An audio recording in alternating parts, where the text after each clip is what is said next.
आपको याद दिला था हमने प्रोटीन तक पढ़ लिया था। आज हम लिपिड से रिलेटेड भी पढ़ा था इक्वेशन, और वहां पर कुछ मिनरल्स देखे हुए हैं। और आपने मिनरल्स में कैल्शियम, आयरन, सोडियम, जिंक, ये वो मिनरल्स हैं जिनके बारे में हमें पता होना चाहिए कि यहाँ पर क्या क्या हो सकता है। That is what bones. Iron में क्या है आपके पास, एटीन हीमोग्लोबिन से रिलेटेड। सोडियम इलेक्ट्रोलाइट के तौर पर जरूरी है। और जिंक आपके पास इम्यूनिटी सिस्टम के लिए। ये वो चीजें हैं जो हमें साइड जो है तो अपने डाइट के तौर पर लेना जरूरी महसूस होता है। इसकी बस इंफॉर्मेशन रीड कीजिएगा जितनी इंफॉर्मेशन आपकी बुक में है। तो बायोकेमिस्ट्री की जो मेन बात है वो आप पढ़ चुके हैं, तो वेरी कंसिस्टेंट है बड़े बुक में। चलिए, और पेपर की तैयारी से शुरू करते हैं। नाइन के बच्चे बहुत बुरे तरीके से हिस्ट्री के पेपर में हो चुके हैं। फर्स्ट ईयर में क्या होने वाला है, सेकंड ईयर में क्या होने वाला है, कुछ नहीं पता। जो पेपर पैटर्न कर रहा है उससे बहुत गलत है। मतलब आप सोचिए नाइन का, तो फर्स्ट ईयर में तो reality है नहीं था, तो अभी सेकंड ईयर में तो स्ट्रक्चर्स ही हैं। तो बात बनाने की नहीं है, बात सारी ये है कि जो हम आपको कहने करते हैं सिर्फ इम्पोर्टेंट की तैयारी ना करें।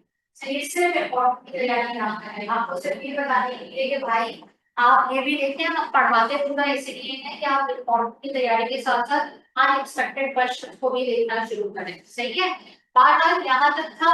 हम आज स्टार्ट करते हैं एनवायरमेंटल केमिस्ट्री।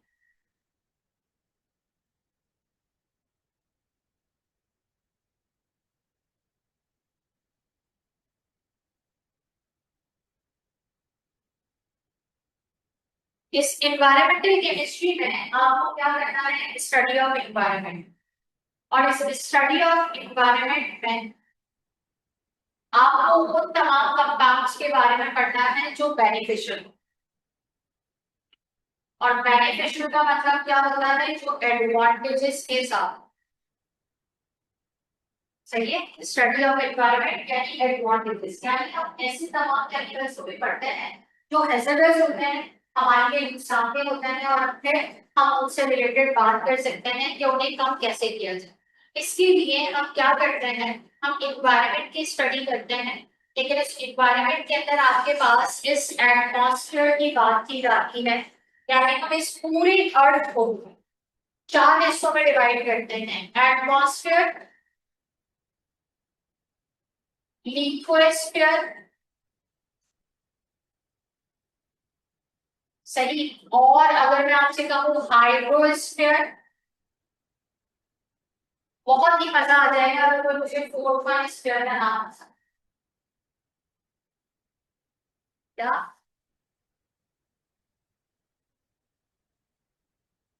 हाइड्रोस्फीयर दुनिया में जितना भी वाटर रिजर्वायर्स मौजूद हैं, रिवर, ओशन, या फिर आपके पास जो है सी, पॉन्ड्स, लेक्स, चाहे वो फ्रेश वाटर हो चाहे वाटर ग्राउंड वाटर हो, जितना भी वाटर कंटेंट है उस पूरी दुनिया में हम कहते हैं उसे हाइड्रोस्फीयर।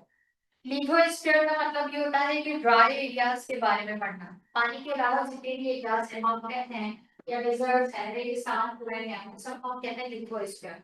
एटमॉस्फेयर का मतलब ये होता है एनवेलप ऑफ गैसेस।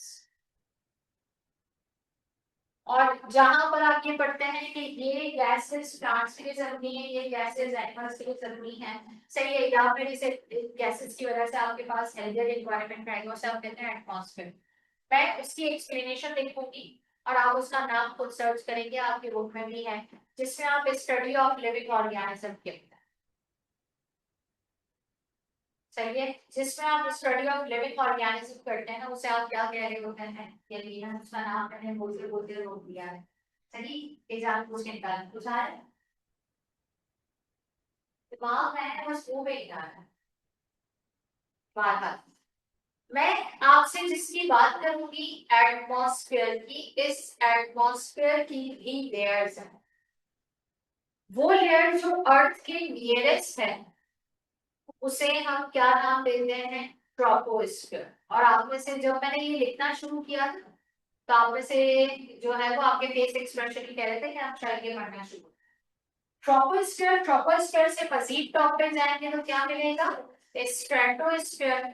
और स्ट्रेटोस्फियर से मजीद टॉप पे जाएंगे तो क्या मिलेगा हमें, मीसोस्फियर।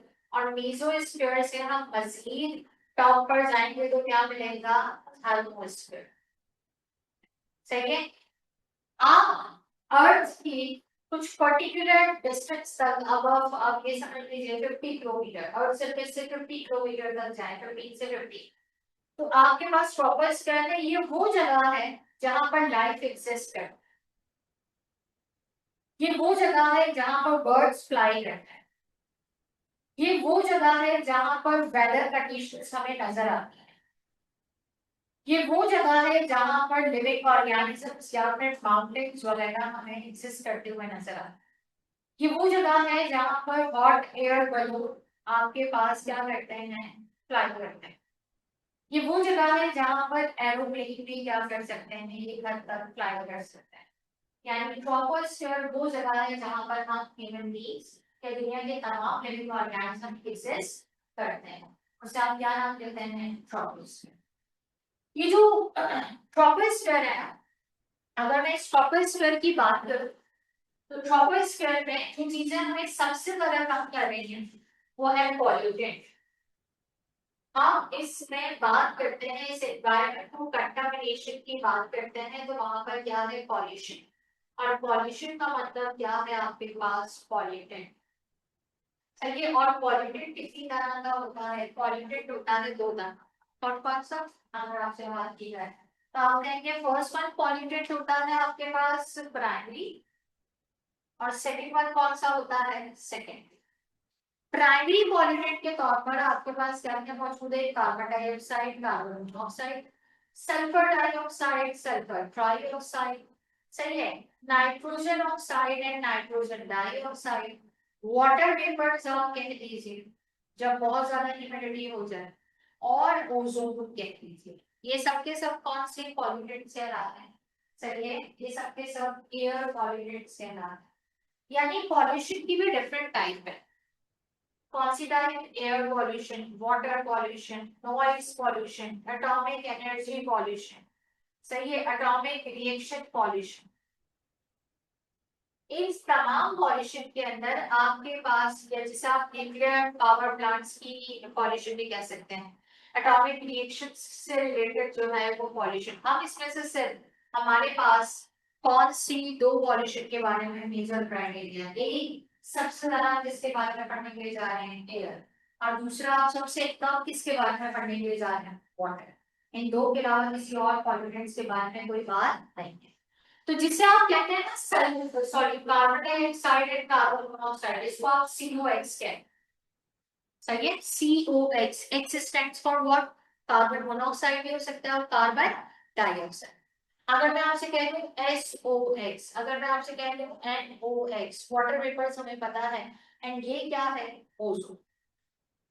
ओजोन अगर ट्रोपोस्फियर है ना, बड़ा ही खतरनाक पॉल्यूटेंट है, लेकिन अगर ये ओजोन स्ट्रेटोस्फीयर में है तो प्रोटेक्टिव लेयर का काम करता है।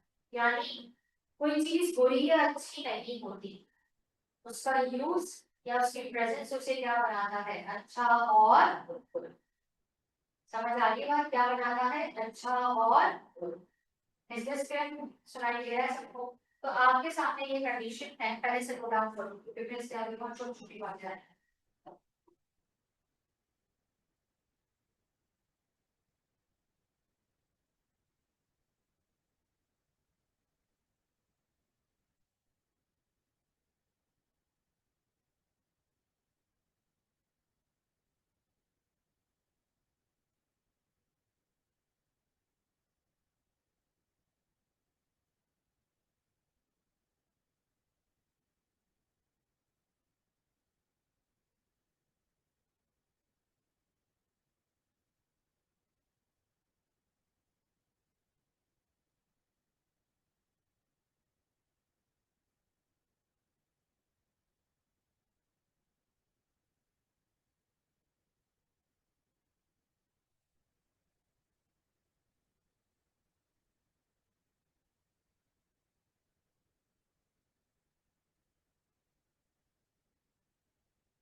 जल्दी कीजिए।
मतलब ये सबसे पहली बात तो ये है कि COX के लिए सबसे पहले आपको याद रखना है कि इसका सबसे बड़ा सोर्स क्या है, फॉसिल फ्यूल। चाहे उसमें नेचुरल गैस है, चाहे उसके अंदर जो है वो आपके पास पेट्रोल है, चाहे आपके पास कोल हो, जहाँ कहीं पर भी बर्निंग होगी वहां पर आपके पास क्या होगा, कार्बन मोनोऑक्साइड और कार्बन डाइऑक्साइड। कार्बन डाइऑक्साइड तो हम फिर ये कहते हैं कि एनवायरनमेंट में होगा, ओके। अगर हम मोर प्लांटेशन कर दें तो कार्बन डाइऑक्साइड यूटिलाइज हो सकती है, तो हमें उसका कोई नुकसान नहीं। और दूसरी एक और बात कि अगर लेयर ऑफ कार्बन डाइऑक्साइड रहेगी बहुत ज्यादा, अगर जमा हो गई और वहां प्लांट्स नहीं हुए, तो क्या चीज क्रिएट होना शुरू हो जाएगी, ग्रीन हाउस इफेक्ट। और उस ग्रीन हाउस इफेक्ट में क्या होता है, अर्थ सरफेस पर लेयर्स, सॉरी अर्थ सरफेस पर आपके पास रेज आती है और वो यहाँ इस ग्रीन हाउस गैसेस की वजह से ट्रैप हो जाती है। ट्रैप होने के बाद वो बैकवर्ड नहीं जाती। तो वो बैकवर्ड नहीं जाती है तो यहाँ अर्थ का टेम्परेचर क्या हो जाता है, इंक्रीज। और आप इस पूरी कंडीशन को क्या नाम दे देते हैं, ग्लोबल वार्मिंग। और हम सब उसके इफेक्ट्स आजकल देख रहे हैं। सही है। क्या देख रहे हैं, यकीनन ऐसे मौसमों में बारिश जो हम कभी एक्सपेक्ट नहीं करते, हार्श वेदर देख रहे हैं हम। सही है, मेल्टिंग ऑफ ग्लेशियर्स है, आइस देख रहे हैं। और हार्श वेदर में हम ये बात हम प्रोडिक्शन ही नहीं कर पाते हैं कि क्या वो तमाम जगहों पर, जैसे आप कराची की छोटी सी एग्जाम्पल ले, पूरे कराची में एक साथ बारिश हो जाए तब पता चलता है कि बारिश होगी। वरना मेरी एरिया में बारिश हो गई रुक गई, आपके एरिया में बारिश हो रही है, किसी और एरिया में बिल्कुल भी बारिश नहीं है। मेमार साइड पे या बैरियर टाउन साइड पे या मलीर साइड पर हम बहुत ज्यादा बारिश हो सकते हैं। सही है, तो इसका क्या इम्पैक्ट है, क्योंकि वेदर चेंज नहीं है।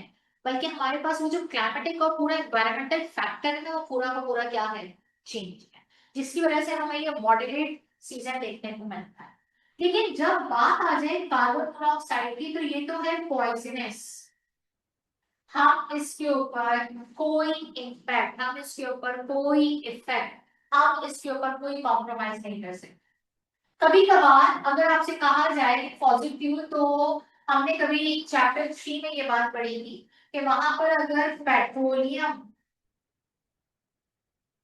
रिफाइंड प्रॉपर ना हो तो भी क्या होता है ऑक्टेन नंबर, तो भी क्या होता है इनकम्प्लीट कंबशन। और अगर इंजन में इनकम्प्लीट कंबशन होता है तो हम इस बात का अंदाजा इससे लगा सकते हैं कि आपके पास वहां पर क्या बनेगा, कार्बन मोनोऑक्साइड। और ये हमारे ब्रेन के ऊपर असर करता है, ये भी याद रखिएगा। सही है। और अगर ये सोचेंगे तो हमारी बॉडी में मौजूद है, लेकिन ये हमारी बॉडी में मौजूद अगर होना शुरू हो जाए तो सिवाय टॉक्सिसिटी के, सिवाय ब्रेन हैमरेज के, हमारे पास और कोई दूसरी बात नहीं है। तो इससे कैसे बचा जा सकता है? COX कैसे एनवायरमेंट में ना है, फॉसिल फ्यूल का इस्तेमाल कम कर, तो फिर हम कोल इस्तेमाल ना करें, करें लेकिन रिफाइंड करें। तो फिर हम पेट्रोल इस्तेमाल ना करें, करें लेकिन रिफॉर्म करें। सही है। क्या हम नेचुरल गैस इस्तेमाल ना करें, करें लेकिन नेचुरल गैस की फॉर्म यूज करें, LPG या उसकी अदर फॉर्म्स को इस्तेमाल ना करें। और दूसरा, फॉसिल फ्यूल से बचना है, तब तो एडवांसमेंट हम सबके पास है कि हमने उसका बैकअप प्लान निकाला है, सोलर हमने उसका बैकअप प्लान निकाला है, व्हीकल्स के अंदर क्या है, वहां पर इलेक्ट्रिकल जो है वो व्हीकल्स को हमने इंट्रोड्यूस करवा दिया, इसका बैकअप प्लान हमने और क्या निकाला है, ऑक्सीजन हाइड्रोजन फ्यूल सेल, जो कभी फर्स्ट ईयर केमिस्ट्री के लास्ट चैप्टर में है, जो मैं आप लोगों को पढ़ाऊंगी भी इलेक्ट्रोकेमिस्ट्री, तो वहां पर हमें नजर आता है। तो ये बहुत सारी ऐसी चीजें हैं जिसपे हम ऑल्टरनेट निकाल सकते हैं। लेकिन एक और बात, अगर ये कार्बन डाइऑक्साइड एयर में होती है और बारिश हो जाए तो कार्बोनिक एसिड बनता है, और हम उसको सबसे सबसे हार्मलेस एसिड भी कहते हैं अगर कार्बोनिक एसिड है, क्योंकि ये वो आपके पास कार्बोनिक एसिड है जो हम सॉफ्ट ड्रिंक्स के अंदर पी रहे हैं, यानी हमारे लिए इतने नुकसानदेह है नहीं है। प्लांट्स के लिए हो सकता है, प्लांट्स बर्न हो जाते हैं।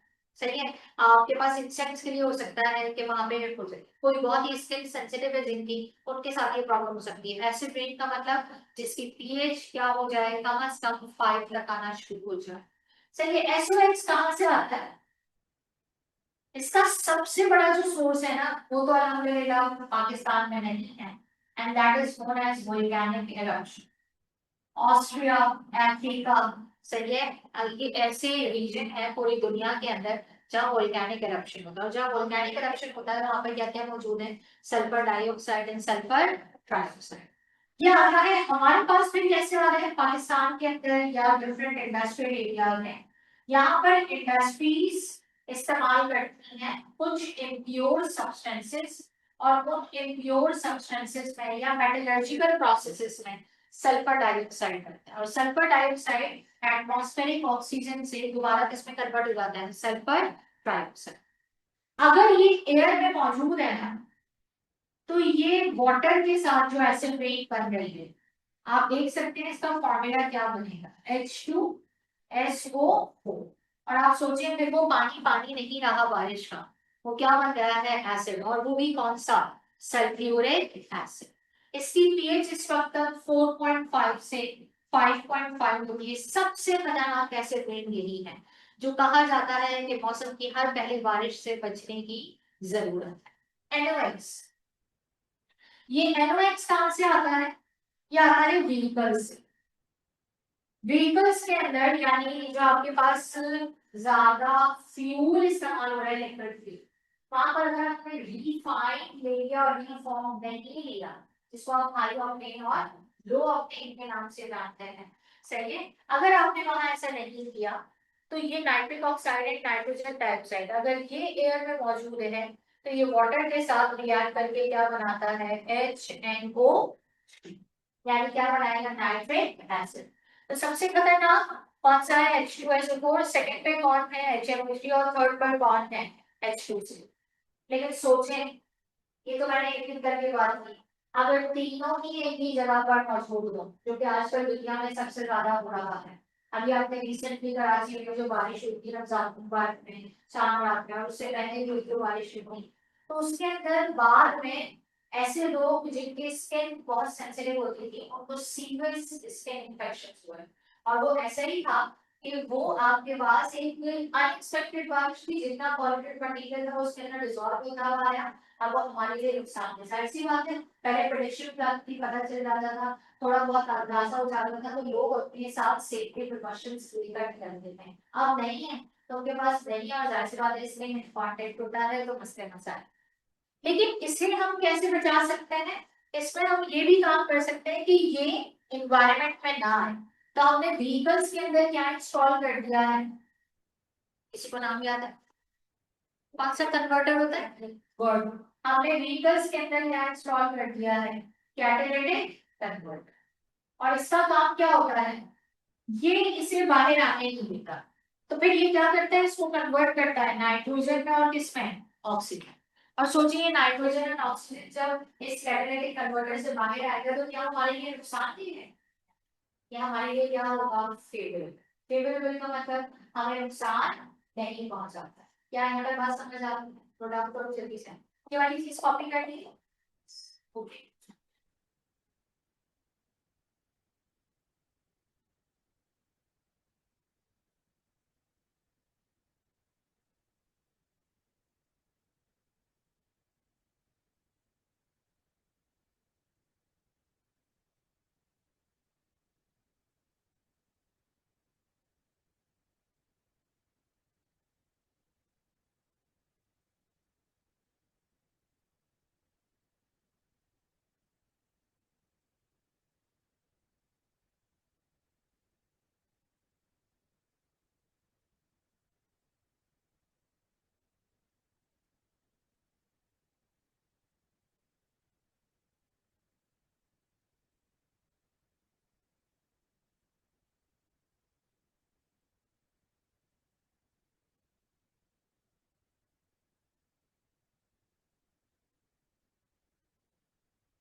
अब नेक्स्ट ये क्या है, ओजोन डिप्लीशन। सबसे पहले तो मुझे बताना है कि ये ओजोन डिप्लीशन का मतलब है, अब हम कौन सी केमिस्ट्री पढ़ रहे हैं, स्पेक्ट्रोस्फीयर, और ओजोन को क्या है, क्या वहां पे बनता है ओजोन या फिर ज्यादातर डिसोसिएट, क्या ये एयर वहां पे मौजूद ही है, तो आप कहेंगे यस मौजूद तो है। तो आपसे कहा जाए कि बनता कैसे होगा, तो ऑक्सीजन गैस अगर एक सिंगल ऑक्सीजन एटम के साथ कंबाइन हो तो क्या बना देगा, ओजोन। लेकिन ये ओजोन स्प्लिट होकर किसमें कन्वर्ट हो जाता है, ऑक्सीजन गैस, और फिर किसमें कन्वर्ट हो जाता है, ऑक्सीजन। ओजोन को डिप्लीट करने के लिए क्या मौजूद है सबसे ज्यादा, क्या है, एफसीज, और ये क्या है, सीएफसीज, क्लोरोफ्लोरोकार्बन। ये जो क्लोरोफ्लोरोकार्बन है, हमने इसका ऑल्टरनेटिव निकाल लिया है, तभी हमारे पास ये स्प्लिट एसीज या फिर रेफ्रिजरेटर सही है, इनकी मार्केट वैल्यू बहुत बढ़ गई है। मार्केट वैल्यू बढ़ने का मतलब इनके रेट बहुत ज्यादा हाई हो गए हैं, क्योंकि आप इसे अगर चलाते हैं तो समझिए इसमें से जो क्लोरीन है, क्लोरोफ्लोरोकार्बन, इसके अंदर ये जो क्लोरीन मौजूद है, इसका बनता है एक क्लोरीन फ्री रेडिकल, और ये एक क्लोरीन फ्री रेडिकल किसे कम खत्म कर सकता है, thousands of ozone molecule, thousands. मैं 1 मोल कह दूं तो आप जानते हैं दैट इज 6.02 10⁻23। एक क्लोरीन फ्री रेडिकल, आप सोचें क्या हम दिन में गिनती करके रेफ्रिजरेटर, फ्रीजर, एसी, स्प्लिट, ये सारी चीजें, चिलर्स, क्या हम गिनती करके यूज करते हैं। चले पाकिस्तान, पाकिस्तान का मौसम तो फिर एक नॉर्मल कंडीशन पर आ जाता है, बहुत ज्यादा वर्स नहीं है। लेकिन हम मिडिल ईस्ट साइड पे चले जाएं, वहां पर तो हमारा इनके बगैर गुजारा नहीं है, क्योंकि वहां का टेम्परेचर इतना नॉर्मल नहीं रहता है, बहुत ज्यादा हाई चला जाता है। तो आप फिर क्या करें, क्या हम इन तमाम इंडस्ट्रीज को शट डाउन कर देंगे, तो फिर किसी मुल्क की इकोनॉमिकल जो कंडीशन होगी वो क्या होगी, खत्म हो रही होगी। तो हम क्या करें फिर इसका, हमने उसका क्या निकाला है, ऑल्टरनेटिव। उसको क्या कहते हैं, हाइड्रोफ्लोरोकार्बन्स। ये बातें मैं आपको इसलिए बता रही हूँ कि जब ये आपके जाहिर सी बात है सेकंड ईयर का टॉपिक है, कभी कभी लिखने के लिए क्या आ जाता है कि suggest some ways to which depletion of ozone can be, जो है वो स्टॉप कैन बी कवर्ड, सही है। तो आप वहां पर ये सजेशन दे सकते हैं कि हाँ जी हम इसके ऑल्टरनेटिव लेने हैं, लोगों में अवेयरनेस होनी चाहिए। ये नहीं कि घर खाली पड़ा है, ये नहीं कि एक रूम है, ये नहीं कि 10 रूम है तो उन सब के लिए अलग अलग स्प्लिट एसीज हो। तो ये गवर्नमेंट अपने लिए नहीं कह रही होती है, कुछ बातें हम सबकी क्या होती है, लॉन्ग टर्म सेफ्टी के लिए मौजूद होती है। सही है। अच्छा आप मुझे ही बताओ, मैं आपसे अभी इस पे ज्यादा बात नहीं करूंगी, मैं आपसे 3 3 पॉइंट लिखवाऊंगी जरूर, ताकि आपको वहां से पॉइंट क्लिक करना आ जाए कि कब ओजोन डिप्लीशन और कब ओजोन फॉर्मेशन हमारे सुटेबल है। क्या यहाँ पर ओजोन खुद बन रही होगी स्ट्रेटोस्फीयर, अगर बन रही होती ना तो सारी दुनिया का रोना ही खत्म हो जाता। किस बात का, कि ओजोन डिप्लीट हो रही है, और अगर ओजोन डिप्लीट हो रही है तो इसका मतलब है सनरेज डायरेक्टली आ रही है, और अगर सनरेज डायरेक्टली आ रही है तो इसका मतलब वो वहां से रिकवर होकर जाती हुई नजर नहीं। तो अगर वो रिकवर होके जाती हुई नजर नहीं आती है तो आपके पास इसका मतलब है वो वही ट्रैप है, और वो वही ट्रैप है तो वो हमारे अर्थ के टेम्परेचर को, हमारे प्लांट्स को, इंसेक्ट्स को, लिविंग ऑर्गेनिजम्स को, एक्वेटिक लाइफ को डिस्ट्रॉय कर सकता है, क्योंकि वो सारा का सारा क्या है, अल्ट्रा वायलेट रेज, जिनका डायरेक्टली आना हरगिज हरगिज सुटेबल नहीं है। ये अल्ट्रा वायलेट बल्ब अगर मैं इस रूम में लगा दूं ना, तो जितनी आसानी से मैं इसे देख सकती हूँ, इस बल्ब को मैं उसे नहीं देख सकती। आप देखिए ना, सूरज की रोशनी को देखने के बाद आप फिर कुछ और देखने के काबिल नहीं रहता, 2 मिनट क्या आप चंद सेकंड देखते हैं सिर्फ सूरज की तरफ, उसके बाद जब आप उससे नजर हटाएंगे तो आपको आसपास बिल्कुल और ऐसे लगेगा आपके भागे। सही क्यों ऐसा होता है, क्योंकि उनकी रेस बहुत ही जो है क्या होता है, अल्ट्रावायलेट की वेवलेंथ ज्यादा होती है या एनर्जी,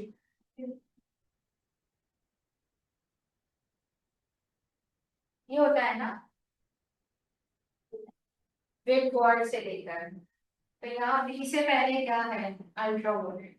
तो अल्ट्रावायलेट की एनर्जी ज्यादा होती है या फिर वेवलेंथ, एनर्जी, तभी हम उसको देखने के बाद कुछ और नहीं देख सकते। अगर डायरेक्टली देखो ना जैसे इतने करीब से बल्ब, तो अंधे हो जाएंगे हम, अंदर रेटिना सेल्स बर्न हो जाएंगे, हम फिर बिल्कुल जो है वो कॉन्फिडेंट कहते हैं ना ब्लाइंडनेस की तरफ चले जाते। तो इसका मतलब आपके ये सनलाइट या सन रेज डायरेक्टली हर स्क्रीन, ना तो स्किन, ना इक्विटेड, ना ही ग्लोबल वार्मिंग के अकॉर्डिंग, ना ही जो है वो ग्रीन हाउस के अकॉर्डिंग, किसी के भी अकॉर्डिंग हमारे लिए सूटेबल है। सही है, यहाँ तक इसे लिखें। और फिर उसके बाद जो मैं आपसे कह रही हूँ जरा वो लिखकर बता। सर मैं बोलूंगी उसे एक बार सुने और उसका आंसर सर लिखने।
देखें,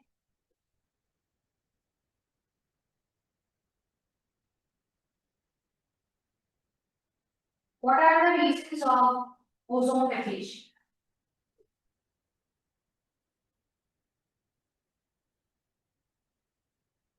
What are the reasons of the ozone depletion? देखिए कोई तीन बातें जिसकी वजह से ओजोन डिप्लीट होगी, बस सीएफ इसका मत देखिए कि वो मैंने आपको बताया। इसके अलावा जल्दी जल्दी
जल्दी जल्दी डिस्कस नहीं करना है, चीटिंग भी नहीं करनी। चलो किसी ने एक तो लिख दिया होगा, इसके अलावा बताओ और क्या होता है कि जिसकी वजह से ओजोन डिप्लीट होगी। Green house gases, good. और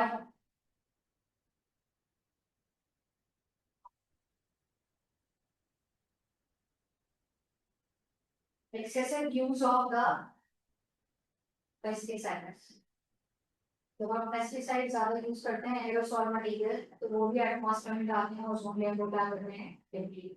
नंबर 3, मेरा पेपर नहीं है, हाँ पेपर आपको मिला है।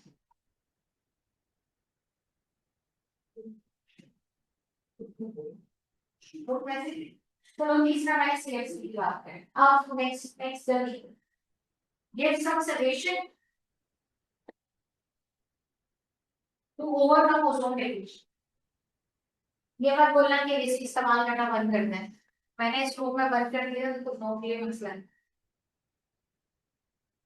जल्दी जल्दी जल्दी काम इस्तेमाल करना। तब कैसे होता है?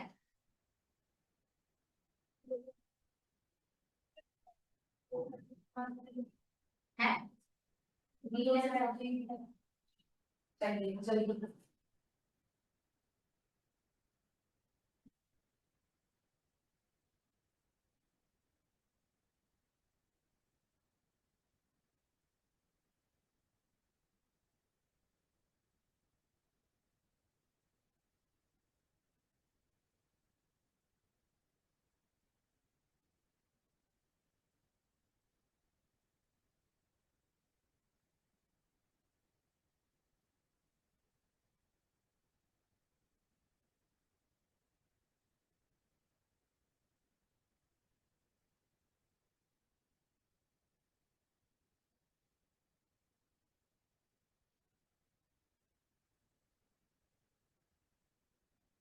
देखिए क्या है,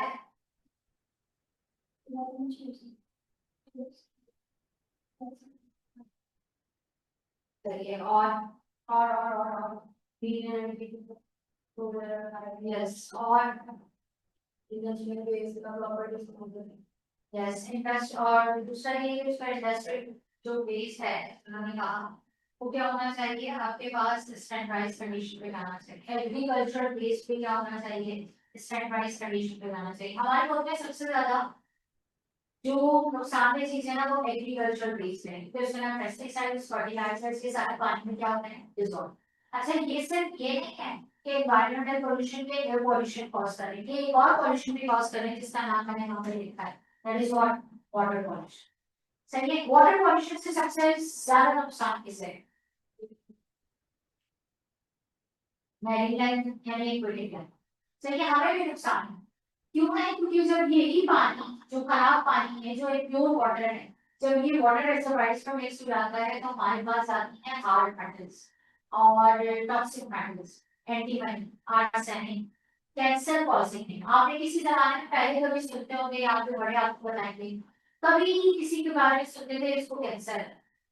आज आप जो है वो हर फैमिली के कोई 95 बंदे को 15% आप किसी के बारे में बात पढ़ लें तो उनकी फैमिली में कहीं ना कहीं किसी ना कोई पर्सन कैंसर से क्या होगा, सफर कर रहा है, या कोई ऐसी खतरनाक बीमारी से सफर कर रहा है जिसका कहीं दूर दूर तक जो है वो हमने सुना है।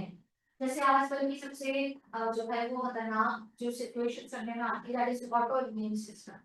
ऑटो इम्यून की बीमारी ऐसे है कि जिस बंदे को होता है उसको खुद भी नहीं पता। और क्या होता है, हमारे ही ब्लड के हमारे ही ब्लड में रेड ब्लड सेल्स होते हैं, व्हाइट ब्लड सेल्स होते हैं और प्लेटलेट्स होते हैं। हमारे ही ब्लड के WBC यानी व्हाइट ब्लड सेल्स हमारे ही अगेंस्ट काम करते हैं, बजाय वो हमारे इम्यूनिटी सिस्टम को स्ट्रॉन्ग करने के क्या करते हैं, वीक है।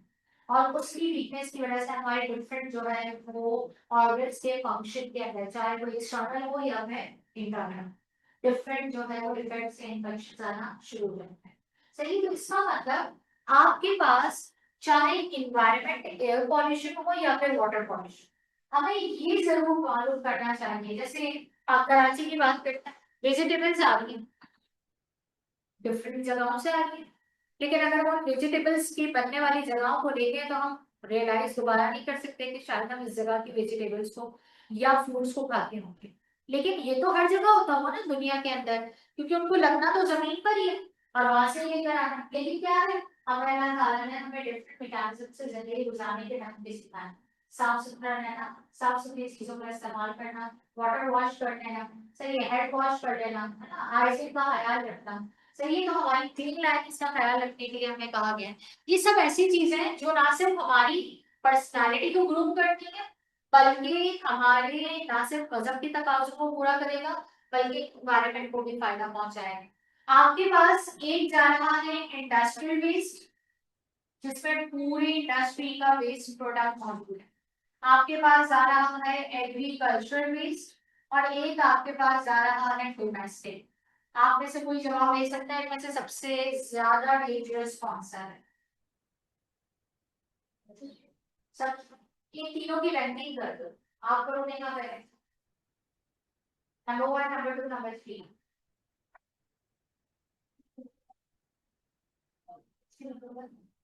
इंडस्ट्रीज नंबर 1 और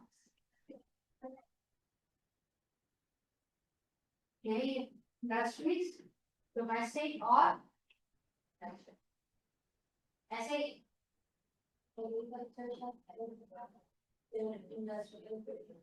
यस, एग्रीकल्चर सबसे ज्यादा है क्योंकि हम बिलोंग भी किससे करते हैं? एग्रीकल्चर कंट्री से। तो सबसे ज्यादा वेस्टेज कहाँ पर मौजूद है? और हमारे पास तो नहर है, तालाब, ये सारा पानी जाके किसमें मिल जाता है? दरियाओं में, झीलों में, तालाबों में, समंदरों में। और वो जाके फिर गए तो क्या करता है? डिस्ट्रॉय। और उसके अंदर क्या क्या मौजूद है? सिर्फ वही नहीं है जो आपने फर्टिलाइजर लिया, सिंथेटिक फर्टिलाइजर्स भी मौजूद हैं और सारे पानी में डिजोल्व हो रहे हैं। नंबर 2, और क्या मौजूद है? पेस्टिसाइड, जिनका पहले दूर दूर तक ताल्लुक नहीं होता था। पेस्टिसाइड हमें बकायदा क्या करना पड़ता है? स्प्रे करने पड़ते हैं, वरना कोई कोई फसलें क्या होती हैं? खराब हो जाती हैं। तो सबसे ज्यादा हमारे यहाँ कौन नुकसान दे रहे हैं? एग्रीकल्चर। फिर कौन है? इंडस्ट्री। क्योंकि अब आप देखें, कराची की जो हमारे पास हदूद है, जो एरिया है, ऐसा लगता है कि उसी सिटी के अंदर एग्रीकल्चर, सॉरी उसी सिटी के अंदर इंडस्ट्रियल एरिया। आप इंडस्ट्रियल एरिया को शहर से बाहर बना दो, आप इंडस्ट्रियल एरिया दरमियान में है। आप यहाँ से जो है वो हाईवे साइड, या आप यहाँ से सुपर हाईवे साइड से जाए तो एक साइड पे साइड इंडस्ट्रियल एरिया पड़ता है, दूसरे साइड पे कोरंगी इंडस्ट्रियल एरिया पड़ता है, और वहां पे बकायदा लोग रहते हैं। सभी इंडस्ट्रीज के दरमियान में घर मौजूद है। इसका मतलब ये है कि वो अगर प्रॉपर चिमनी ना लगाई जाए तो वो तो सारा धुआं भी फिल्टर होकर बाहर नहीं जाएगा। अब तो रेस्टोरेंट के ऊपर भी ये पाबंदी लगाई गई है कि आपने अगर वहां पर एग्जॉस्ट लगाया है तो उस एग्जॉस्ट के ऊपर क्या लगाया? चटनी लगाइए, क्योंकि उस चटनी का काम क्या होता है? फिल्टर करता है। चलिए, वो एग्जॉस्ट गैसेस को ही बाहर भेजेगा, बाकी यूजेबल गैसेस को क्या करेगा? वहां पर इनहेरिट करेगा। तो ये आपके पास कंडीशन है इंडस्ट्रियल, एग्रीकल्चर और डोमेस्टिक। डोमेस्टिक में ये थी ना आपके पास hygiene, cleanliness, detergent, soap, shampoo, ये वो चीजें, हेयर कलर, डाइस, आपके पास पिगमेंट्स, इन सब का भी क्या होता है? कंटामिनेटेड मटेरियल है जो पानी के अंदर क्या हो जाता है? मिल जाता है। लेकिन आपकी बुक में ना एक टीओडी और पता नहीं एसओडी और पता नहीं सीओडी, पता नहीं किस किस नाम से ना, टोटल डिसॉल्व ऑक्सीजन, सही है, और हाफ डिसॉल्व ऑक्सीजन, एक टेबल बना हुआ है, बुक नजर आ रही है तो पेज नंबर बताऊंगी।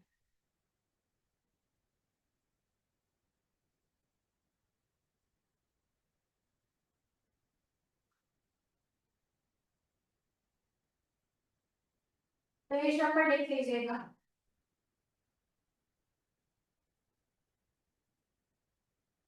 पेज नंबर 261 पर जो इक्वेशंस है वो आपने लिखनी, ओजोन डिप्लीशन वाली।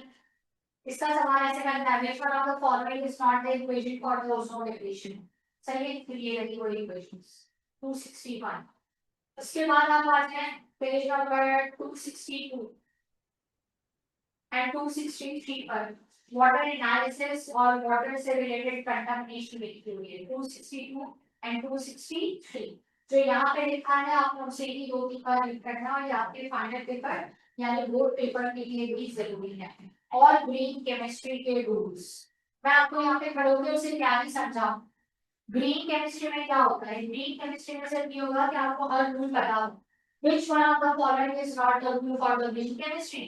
And which one of the following is the rule of the green chemistry? अब जिसको 12 rules याद है वही उसको वहां पे क्या करेगा? प्रेडिक्ट करेगा। और जिसको वो 12 rules याद नहीं है तो वो उसे प्रेडिक्ट नहीं करेगा। सही है, तो ये वाली बातें आपको याद रखनी है ताकि सिचुएशन सही रहे। अच्छा, इसमें एक चीज और आई है, और वो है आपके पास पेज नंबर 257 पर, स्मोक। सही है, और उस स्मोक के अंदर ना आपके पास कुछ कलर्स और सल्फर डाइऑक्साइड की वजह से, सही है, हम कहते हैं ब्राउन एंड येलो कलर का हमें स्काई नजर आता है, आसमान पूरा होता है। मैंने जब ये पढ़ाया था तब भी तो लोगों को ये बात समझाई थी कि इट्स नॉट एस्थेटिक। सही है, वो ये बता रहा है कि यहाँ पर पॉल्यूटेड एरिया है, हम अक्सर बहुत खुश होते हैं अरे क्या खूबसूरत समा लग रहा है ना, तो वो खूबसूरत और खास तौर पे देखिए कि इंडस्ट्रियल एरिया पे ज्यादा, जो इंडस्ट्रियल एरिया साइड होती है वहां पर आपको ये कलर चेंज इस टाइप का ना ज्यादा नजर आता है बारिश के दिनों में भी, बारिश के बाद भी। क्योंकि जो चीज डिजॉल्व हो रही होगी वो तो पानी के साथ डिजॉल्व हो रही है, जो डिजॉल्व नहीं हो रही है वो वहां पर हमें डिफरेंट कलर्स या वेरिएस की फॉर्म हमें क्या होती है एयर में नजर आती है। चलिए तो ये हमारे लिए प्रॉब्लम है। अच्छा अब मुझे आप मुझे सिर्फ इतना बताएं, ये तो हो गया जो मुझे मार्क का कहना था इस चैप्टर में सरासर रीडिंग। मुझे बताएं वाटर पॉल्यूशन की वजह से कौन कौन सी डिजीजेस हो सकती है। वाटर बॉर्न डिजीजेस कहलाता है टाइफाइड और डिसेंट्री, डायरिया, कॉलेरा, है ना, ये सारी किसकी वजह से होती है वाटर पॉल्यूशन की वजह से, कंटामिनेटेड वाटर की वजह से। अच्छा बताओ कि पोर्टेबल वाटर किसे कहते हैं।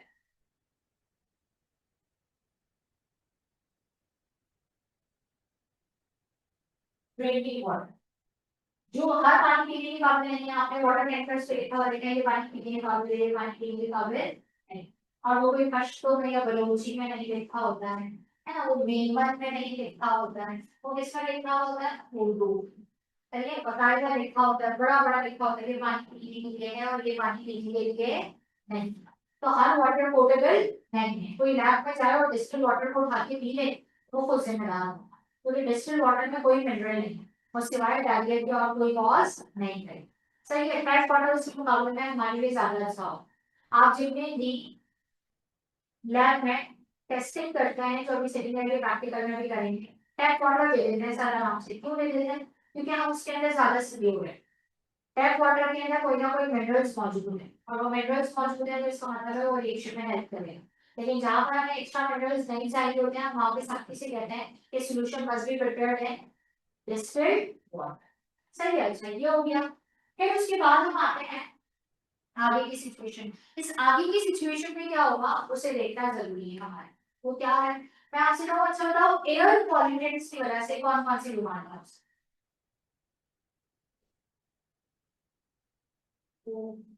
स्मोक की वजह से एस्थमा वालों को सबसे बड़ी क्या होगी प्रॉब्लम। सही है, लंग्स पर क्या आएगा इफेक्ट, सही, ब्रीथिंग क्या होगा इशू, विजन क्या होगा इशू, प्रॉपर नहीं देख पाते हैं फिर।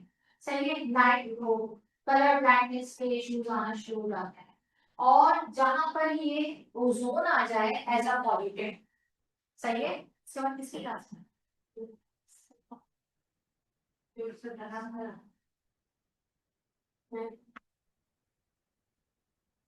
ओके सर अच्छे एग्जाम। तो जो आपके पास ओजोन है अगर वो हमारे इस एनवायरनमेंट में मौजूद होगा ना कहाँ होगा ओजोन।